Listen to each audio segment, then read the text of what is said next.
নাহমাদুহু ওয়া নুসাল্লি আলা রাসূলিহিল কারীম, আম্মা বা'দ। সম্মানিত উপস্থিতি, নামাজের ক্ষেত্রে আমরা বড়ই অলসতা করি।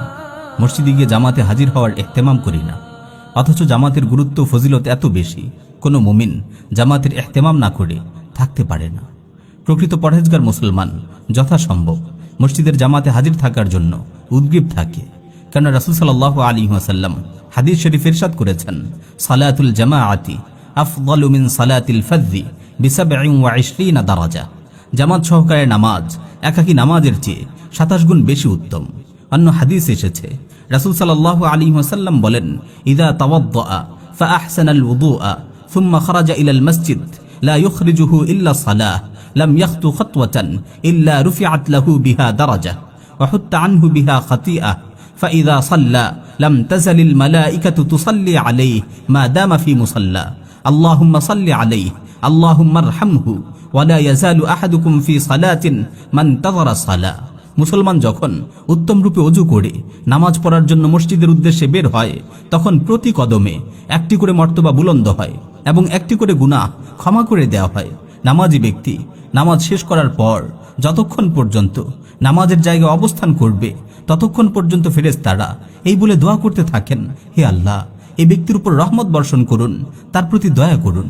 আর তোমরা মসজিদে প্রবেশ করার পর যতক্ষণ পর্যন্ত নামাজের অপেক্ষায় থাকবে, সে সময়টাও নামাজের অন্তর্ভুক্ত ধরা হবে।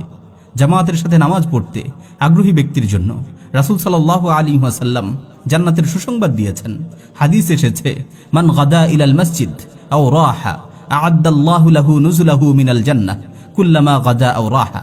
যে ব্যক্তি জামাতের সাথে নামাজ পড়ার জন্য সকাল বা সন্ধ্যায় মসজিদে গমন করে, সে যতবারই গমন করে প্রতিবারই আল্লাহ তাআলা তার জন্য জান্নাতের মেহমানদারির ব্যবস্থা করেন।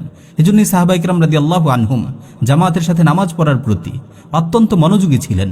এ সম্পর্কে আব্দুল্লাহ বিন মাসউদ রাদিয়াল্লাহু তাআলা আনহু বলেন, যে ব্যক্তি এটি পছন্দ করে যে সে আগামীকাল মুসলিম অবস্থায় আল্লাহর সাথে সাক্ষাৎ করবে, সেজন্য আজানের পরপরই মসজিদে নামাজের প্রতি ধাবিত হয়। কারণ আল্লাহ তাআলা রাসূল সাল্লাল্লাহু আলাইহি ওয়াসাল্লামের জন্য সুনানে হুদা প্রবর্তন করেছেন, আর আজানের পর মসজিদে নামাজের প্রতি ধাবিত হওয়া সে সুনানে হুদার অন্তর্ভুক্ত। তোমরা যদি ঘরে একাকী নামাজ পড়া এই ব্যক্তির ন্যায় ঘরের মধ্যেই একাকী নামাজ পড়ো, তাহলে তোমরা নবী সাল্লাল্লাহু আলাইহি ওয়াসাল্লামের আদর্শ থেকে দূরে সরে যাবে। আর যদি তোমরা রাসূল সাল্লাল্লাহু আলাইহি ওয়াসাল্লামের আদর্শ পরিত্যাগ করো, তাহলে তোমরা গোমরা হয়ে যাবে।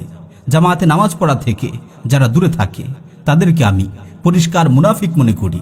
রাসূল সাল্লাল্লাহু আলাইহি ওয়াসাল্লাম দুর্বল অসুস্থ হয়ে যাওয়ার পরেও দুজন ব্যক্তির কাঁধে ভর করে জামাতের সাথে নামাজ আদায় করেছেন।